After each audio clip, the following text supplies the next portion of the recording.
Manusia itu akan selalu mencari jati dirinya. Oke. Bahkan dari mana saya ini berasal, kemana saya akan pergi. Itu pertanyaan filosofis. Yang dimaksud Adam itu apakah Nabi Adam itu sendiri? Atau memang Adam itu salah satu ras, ya kan? Ras yang ada manusia, sejak dulu, kan gitu. ya kan? Atau gimana itu? Banyak sejarawan yang menjelaskan bahwa Nabi Adam itu bukan manusia pertama karena memang historisnya itu ada makhluk sebelum Adam, ya kan?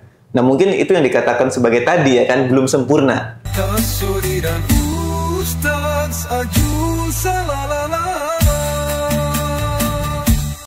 Assalamualaikum warahmatullahi wabarakatuh. Waalaikumsalam. Kembali lagi di kanal Ahmad Zulfikar Official. Dan hari ini kita akan ngebahas apakah Nabi Adam itu manusia pertama di muka bumi ini atau ada yang lain.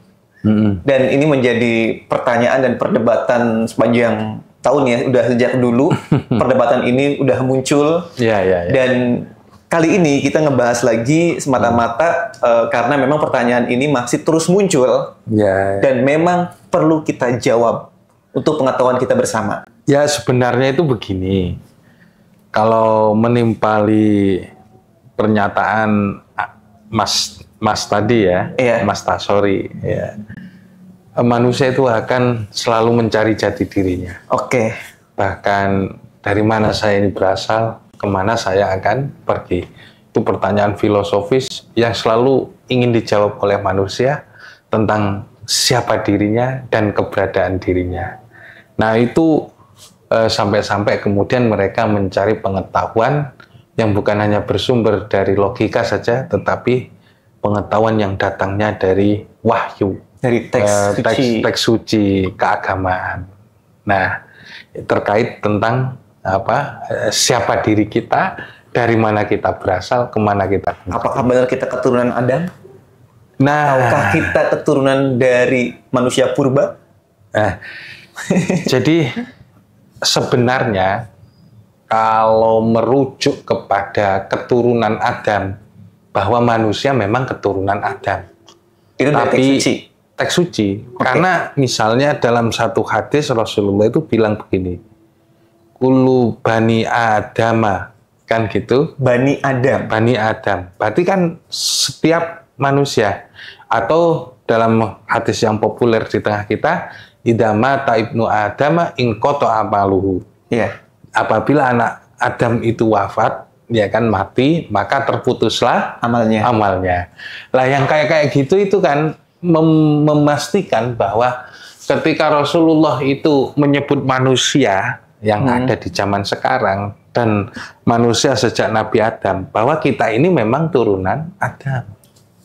Keturunan Nabi Adam atau Bani Adam? Bani Adam kan keturunan Adam, Bani itu kan anaknya Adam. Iya. Iya kan? Nah, maksud saya itu yang dimaksud Adam itu apakah Nabi Adam itu sendiri? Atau memang Adam itu salah satu ras, ya kan? Ras yang ada manusia, sejak dulu, kan gitu. Ya kan? Atau gimana itu? Jadi dalam konteks penciptaan manusia, kan gitu kan, ada beberapa tahap yang memang dilakui oleh sosok manusia, sosok makhluk yang disebut manusia, itu beberapa tahap. Gitu.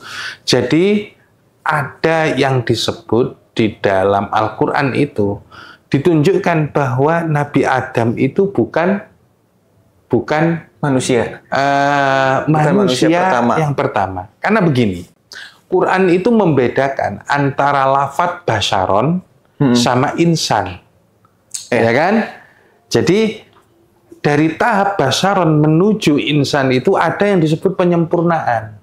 Oke. Jadi kalau disebut manusia primitif itu belum jadi insan, tapi masih dalam fase basyar. Oke, berarti kalau manusia purba. Jadi kalau Anda mengatakan dari itu dulu itu ada Homo sapiens, ada homo kan gitu ya, ada jenis manusia yang lain gitu ya. Nah itu manusia yang belum sempurna.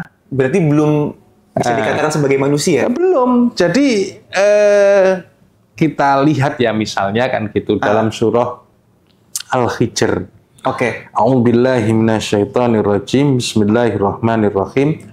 Walaqad khalaqnal insana min solsolin min hamaim masnun.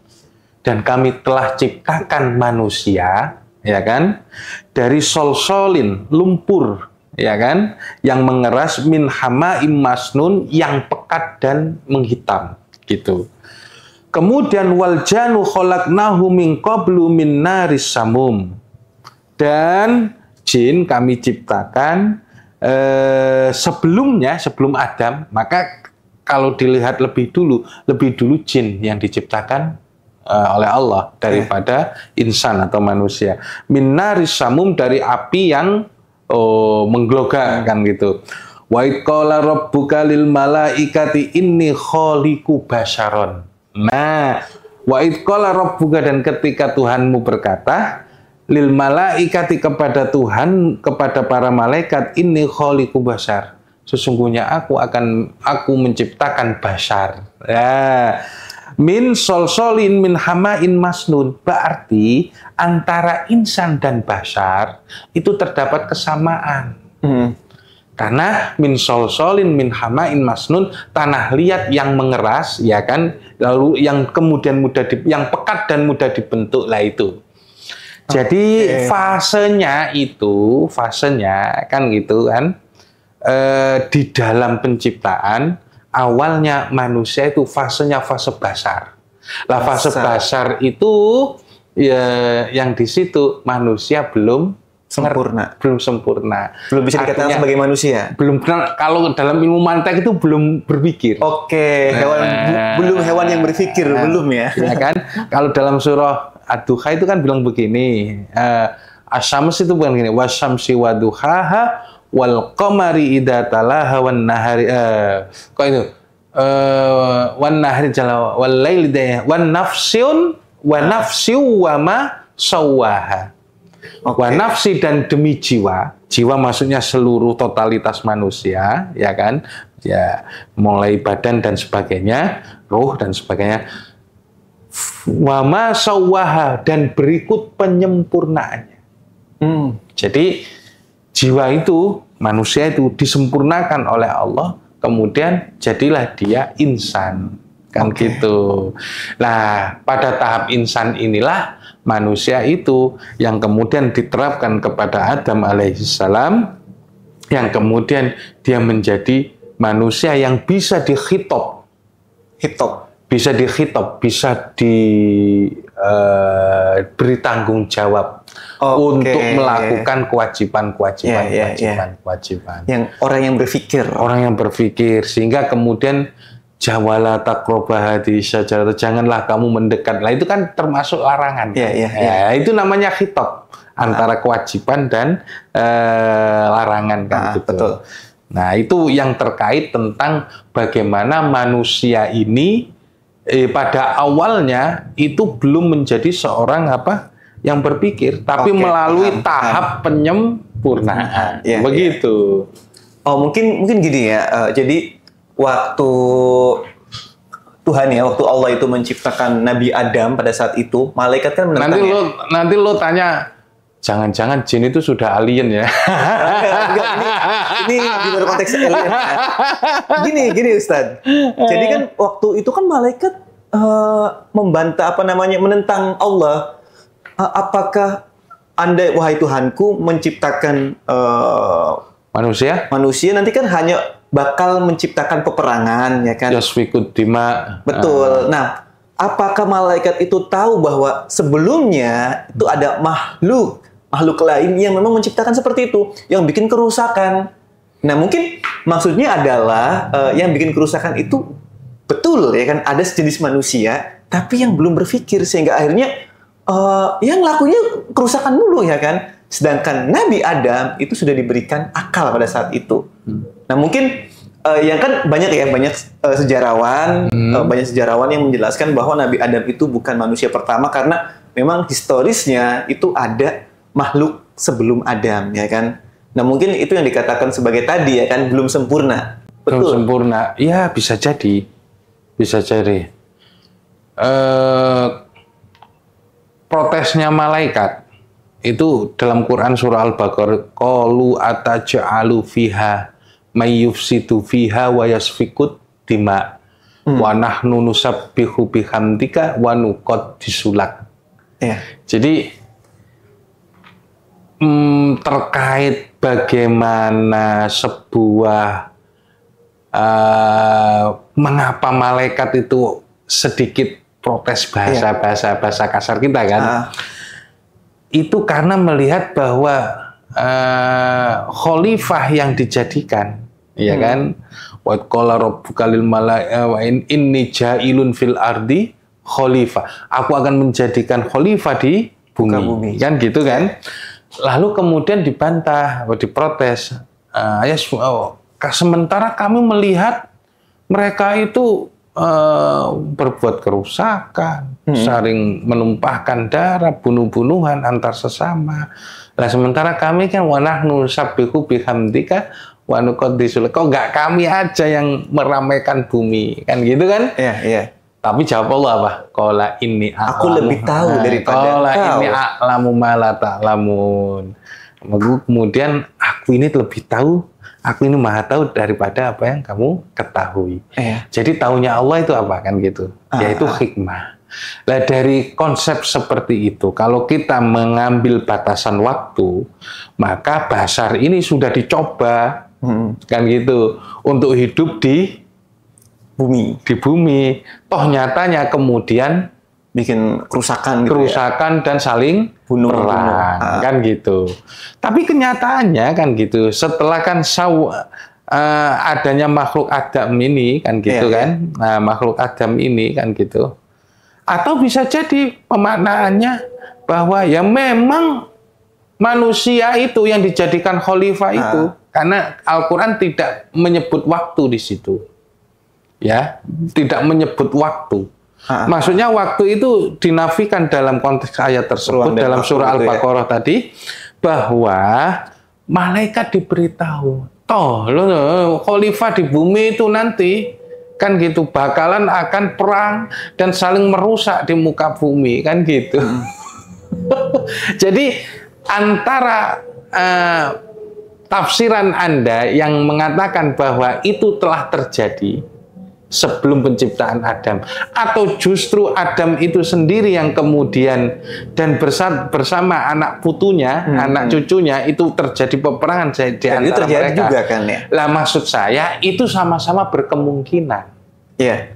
Jadi kalau dikatakan itu masih agak jauh dari konteks penciptaan Adam. Iya. Ya meskipun disinggung juga mungkin dulu-dulunya para malaikat itu sudah menyaksikan bahwa Bashar yang nanti akan menjadi Adam itu sudah jadi perang-perang kayak gitu gitu.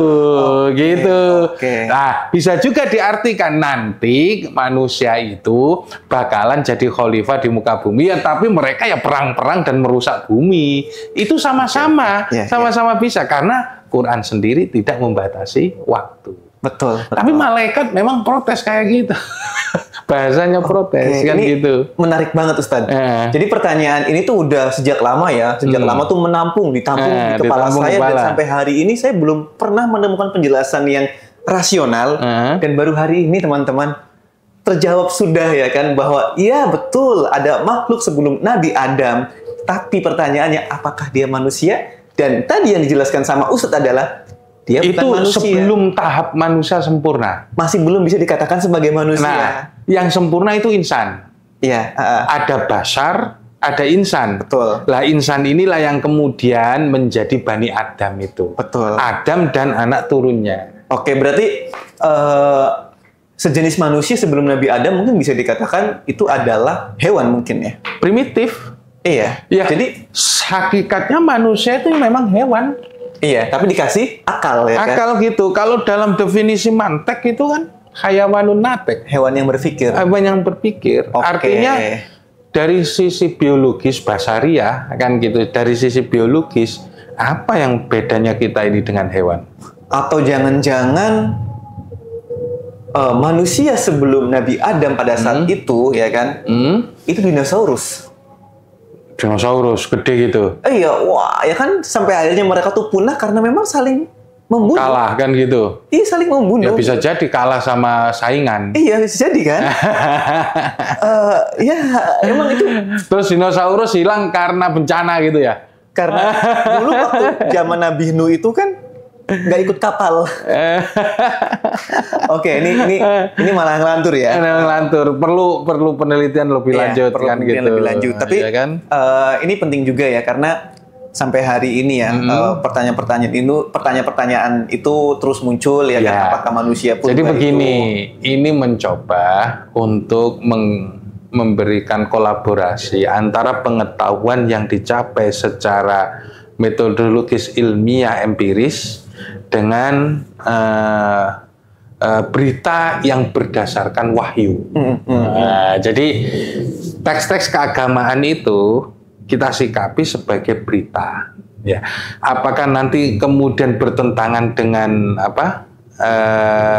temuan-temuan para arkeolog terkait masalah itu? Ya, ayo kita kemudian sama-sama nyocokin, gitu loh. Kita buktikan kan gitu. Lah, Al-Quran kalau memang mengatakan bahwa Homo sapien itu, karena memang ada bahwa sebelum manusia itu ada fase yang disebut dengan basar. Berarti kalau Homo sapien itu barangkali yang bisa disebutkan hipotesis saya terhadap masalah ini kan gitu ya. Bisa jadi basar itu Homo sapien, Pithecanthropus erectus Homo lainnya. Atau manusia-manusia purba lainnya kan bukan gitu. Homo LGBT, bukan ya, sekali lagi. Bahaya ini. Bahaya kan gitu. Tapi kita juga tidak menafikan pengetahuan kan gitu.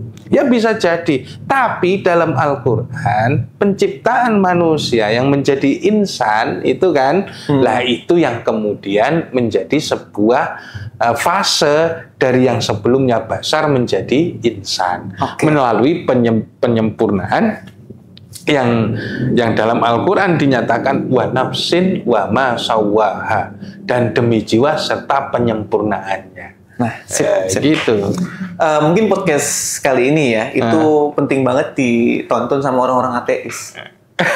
Lah, orang-orang ateis itu kan tidak percaya, ya kan? Tidak percaya hal-hal yang seperti ini kan? Dan mereka tuh butuh penjelasan yang logis. Nah, sekarang itu kurang masuk akal apa gitu? Ini udah sangat masuk akal loh penjelasan tadi ya kan? Tapi begini, apakah manusia itu berevolusi? Gitu, itu pertanyaan mendasar juga. Tapi kalau saya menjawab, evolusi yang dilakukan itu ada sentuhan Tuhannya. Betul. Sentuhan Tuhannya bukan terjadi secara alamiah, bukan. Itu ada sentuhan Tuhan itu. Jadi Allah kemudian menyempurnakan penciptaan manusia, wa nafsin wa ma sawwaha, itu ada sentuhan Allah. Sentuhan Allah itu maksudnya ya Allah berbuat di situ untuk menyempurnakan Adam, gitu loh. Menyempurnakan basar tadi menjadi tahap tinggi selanjutnya yang disebut dengan insan, kan gitu. Hewan yang berpikir. Manusia yang sudah sempurna. Kalau insan sih sebenarnya banyakan lupanya. Al-insan makhlul khata' wan nisyan. Oke Ustaz, cukup ya? Boleh kan gitu. Karena ini udah daging banget ya. Sedikit tapi daging. Jadi kita ini potensi manusia sebenarnya gini. Maksud saya dari mengungkapkan ini bahwa manusia itu telah keluar dari zaman primitifnya, gitu ya, menuju zaman sebuah kemajuan, ya kan. Sudah seharusnya kita meninggalkan basar kita. Hewani kita. Betul. Gitu. Anda punya akal, pakai akal. Membangun peradaban, menciptakan budaya, bermoral dan beretika. Kalau Anda melakukan sesuatu tanpa berpikir, ya Anda hewan aja, udah bukan manusia tapi hewan. Pesan saya terakhir. Statement. Pesan Quran itu ketika kita sudah disempurnakan seperti ini, wa nafsin wa ma sawwaha fa'alhamaha fujuraha wa taqwaha qad aflaha man zakkaha wa qad khaba man dassaha. Demi jiwa serta penyempurnaannya, ya kan? Fa'alhamaha fujuraha wa taqwaha. Allah telah mengilhamkan kepada jiwa tersebut sifat penentang dan sifat ketakwaan. Iya. Ya kan? Jadi diri manusia ini, hewannya masih ada. Yang suka rakus, yang suka nerekam orang lain, yang predator dan sebagainya. Ada. Dikasih ilham oleh Allah dari sisi itu. Tapi kemudian qad aflaha man zakkaha. Benar-benar beruntung orang yang menyucikan jiwa itu. Tapi diri manusia diberi potensi untuk menyucikan dirinya lepas dari sifat hewani itu. Waqad khaba man dasa, benar-benar terpuruk orang yang mengotori jiwa tersebut. Sebaliknya, kalau jiwa itu dikotorin, ya kemudian benar-benar terpuruk dia. Maka tingkatkanlah sisi manusia yang sudah diberikan potensi oleh Allah Subhanahu wa taala untuk menjadi sebuah makhluk yang ahsan takwim. Ya, yang sempurna, yang ahsan takwim, yang paling bagus ciptaan, gitu. Nah, kira-kira sampai di situ pesannya. Ya. Oke, terima kasih Ustadz ya. Mungkin buat teman-teman semuanya, sebelum mengakhiri video ini, jangan lupa untuk subscribe dan sekali lagi barangkali terima kasih. Ya, terima kasih banyak. Barangkali ada pertanyaan, mungkin langsung DM aja di Zulfikar Official untuk pertanyaan selanjutnya ya. Letakkan di ada di deskripsi ada Ustaz. Oke, makasih banyak ya. Assalamualaikum warahmatullahi wabarakatuh. Waalaikumsalam warahmatullahi wabarakatuh.